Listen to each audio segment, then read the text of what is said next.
Ναι. Καληνύμερα ανάρχοντες, κι αν είναι ορισμός ας Χριστού τη Θεία Γέννηση, να πω στα αρχοντικό σας Χριστός γεννάται σήμερον,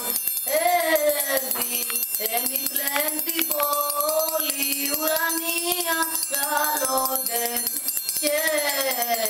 και ρε η φύσης όλη εντός φυλαίων τύφτενται, επάχνει των αλόγων ο βασιλεύς των ουρανών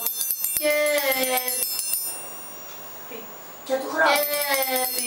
Και πείθεις των όλων σ' αυτό το σπίτι που θα με πέτρα να μοιραήσει κι ο νοικοκύρης του σπιτιού χρόνια πολλά να ζήσει Και του χρόνου. και του χρόνου.